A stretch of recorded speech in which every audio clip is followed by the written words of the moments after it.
Strona skinuti. Poglavlje Zatvor Via Roma. Onoga dana kada su izgubili Huga, Gregor je znao da je tada izgubio veliki dio svog srca. Kada je odveden u zatvor i tada je izgubio dio srca. Veronika ga nikad nije posjetila i nije znao koji je dio njegovog srca zbog toga umro. Ali jednu stvar znao je zasigurno. U njegovim mladim prsima kucalo je ogorčeno i uvelo srce. Srce starog čovjeka ostavljenog vlastitom usudu. Prestao je vjerovati da će doći dan njegove slobode. Njemu je sloboda izgledala kao poster egzotične plaže na nekom udaljenom otoku do kojeg nije znao put. S takvim slomljenim i podijeljenim srcem više nije mogao naći pozitivne osjećaje, te je postao isti kao i ta dva čovjeka kojih se u početku bojao, a kasnije prezirao, no postade isti kao i oni, ta dvojica zatvorenika budućih nacionalnih heroja, Dido Bareta i Tonči Bedak. Početkom 90-ih svakodnevno su im stizale dobre vijesti. Bližio se kraj tame, kraj života u tamnici socijalističke zemlje, iako još uvijek nije mogao vjerovati svim vijestima koje su do njih dolazile, znao je da mora odabrati stranu. Znao je i koju stranu će odabrati. Stranu koju je njegov otac odabrao prije nekih 50-ak godina. Svakodnevno su čekali vijesti, puni zebnje, ali i nade da će ova noćna mora uskoro doći kraju. I došla je. Ili da li je to bio tek početak noćne more? Na to pitanje tijekom 90-ih Gregor Truba nije imao konačan odgovor. Njegova zatvorska braća postadoše braća po oružju. Tada nije znao kakve će biti posljedice puta koji je izabrao, niti je znao hoće li biti ikakvih posljedica. Hoće li zavladati samo neprekidni ponos i sreća. Pojam neprekidnog ponosa i sreće imao je neki neistiniti prizvuk. Kao da mu je u glavi odzvanjao rugajući eho, dok mu je srce i dalje bilo nijemo. Mu bijaše otrovan mržnjom i željom za osvetom, ali u srcu mu nije bilo ničega. Ničega. Dakle, plamen u srcu je taj koji može osloboditi svijet, a ne osjećaj samopravednosti. U posljednjoj posjeti fratra Maraga Gregoru, iako tada nisu znali da je to posljednja posjeta, potonji reče svom štićeniku: kada je Bog stvorio čovjeka, dao mu je slobodnu volju, snagu izbora. Sine moj, on upravo sada glasno govori našem narodu. Pripremi se sada, pripremi se da izabereš i da vodiš. Moje oči i moje molitve slijede te gdje god krenuo. Kao svećenik znao je da je Bog čovjeku dao moć i bio je svjestan da je njega Bog postavio između te snage i ljudi, kako bi ih mogao obratiti ili preusmjeriti te snage, te tajne misterije na način koji je njemu odgovarao. Sve te desetljećima potisnute ideje i ideale. Amnestija za svih. Pušteni su kriminalci, sitni lopovi i lopovi većeg kalibra, prevaranti i politički zatvorenici, silovatelji i ubice. Svi su bili pušteni. Amnestija za svih. I nastade nova vojska braće po oružju.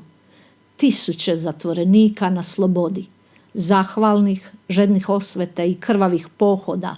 Njihove pjesme su se orile tako glasno da su se tresle obližnje planine, da su popucali pločnici na ulicama gradova. Opijeni slobodom i alkoholom, punim plućima, pjevali su ponosno svoje pjesme. I ono što je Gregor Truba najbolje znao u svom životu u svakoj prilici, pjevati. Pjevao je s njima srčano i glasno. Pred njima su bila nova vremena. Bio je slobodan čovjek u zemlji koja je vapila za slobodom, svojoj vlastitoj zemlji.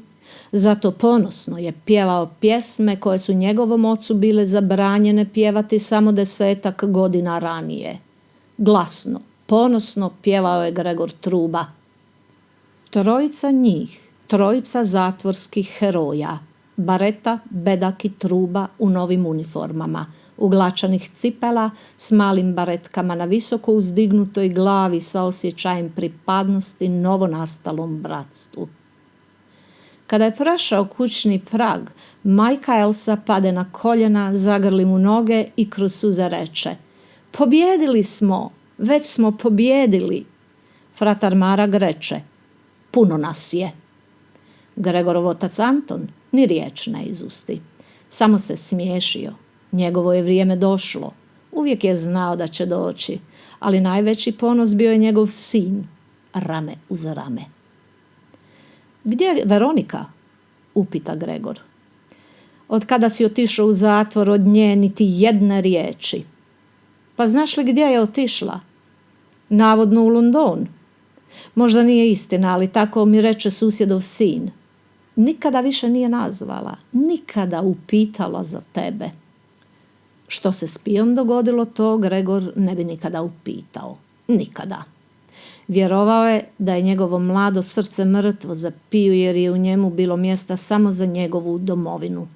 A što je bilo duboko u srcu nije željao znati. Ako je još išta bilo zakopano na dnu srca, pustio je da tu i počiva. Da, zauvijek. Nova je vlast postavila novu administraciju, novo sudstvo, policiju i novu vojsku. Što li se dogodilo s braćom Odak, razmišljao je. Doktor Ivan Odak, javni tužilac, čovjek koji ga je optužio za djela zbog kojih je odležao u zatvoru, poslan je u privremenu mirovinu.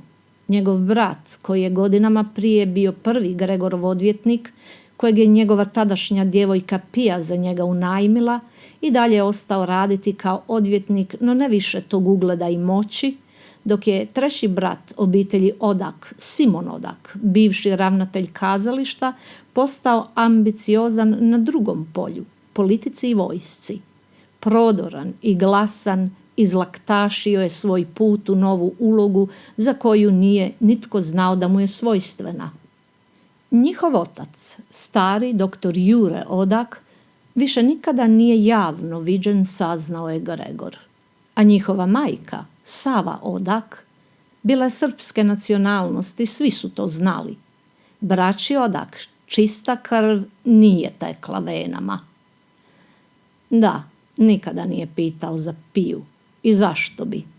Majka je bila u pravu. Prvog dana kada ju je vidjela, rekla da će donijeti samo nevolje. Donijela je samo nevolje.